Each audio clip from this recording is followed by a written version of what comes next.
দীর্ঘ 15 বছরের লড়াই মুমূর্ষু সীমারানীর দেবনাথের পাশে দাঁড়ালেন ত্রিপুরা জনজাতি কল্যাণ দপ্তরের মন্ত্রী বিকাশ দেববর্মা।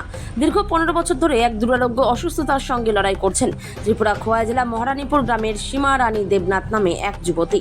জীবনের অধিকাংশ সময়ই তার কেটেছে বিছানায় শয্যাশায়ী অবস্থায়। পেশায় দিনমজুর বাবা নেমু দেবনাথ মেয়ের চিকিৎসার খরচ জোগাতে গিয়ে সর্বশান্ত হয়ে পড়েছেন। আর্থিক অনটন, অনিশ্চয়তা আর চরম অসহায়তায় দেবনাথ পরিবারের জীবন যখন সম্পূর্ণ থমকে গিয়েছিল, ঠিক তখনই তাদের জীবনে আশার আলো নিয়ে পাশে দাঁড়ালেন ত্রিপুরার জনজাতি কল্যাণ দপ্তরের মন্ত্রী তথা 29 কৃষ্ণপুর বিধানসভা কেন্দ্রের বিধায়ক বিকাশ দেববর্মা। রবিবার বিকেলে এই হৃদয় বিদায়ক খবর পেয়ে মন্ত্রী সরাসরি ছুটে যান মহারানীপুর গ্রামের নিমু দেবনাথের বাসভবনে। তার সঙ্গে উপস্থিত ছিলেন বিজেপি কৃষ্ণপুর মণ্ডলের সহসভাপতি গোপাল দাস, সাধারণ সম্পাদক মদন সাহা সহ বিজেপির দলীয় নেতৃত্ব। বাড়িতে পৌঁছে মন্ত্রী বিকাশ দেববর্মা দীর্ঘক্ষণ শয্যাশায়ী সীমারানী দেবনাথ ও তার পরিবারের সদস্যদের সঙ্গে কথা বলেন। ত্রিপুরা থেকে বিক্রম কর্মকারের রিপোর্ট, বিগ নিউজ বাংলা। নমস্কার মিডিয়া বন্ধুদেরকে। একটা আমাদেরই বোন সীমারানী দেবনাথ, ওনার বাড়িতে এসেছি। দীর্ঘ 15টা বছর বিছনা সজ্জায়।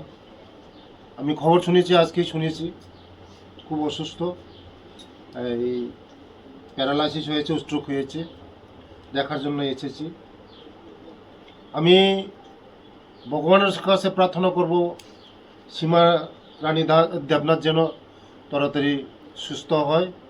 ভগবান জানে ওনাকে তাড়াতাড়ি সুস্থ করে, এবং ওনার চিকিৎসার ব্যাপারে আমি খোঁজখবর নিয়েছি, ওনার গার্জেনদের সঙ্গে কথা বলেছি।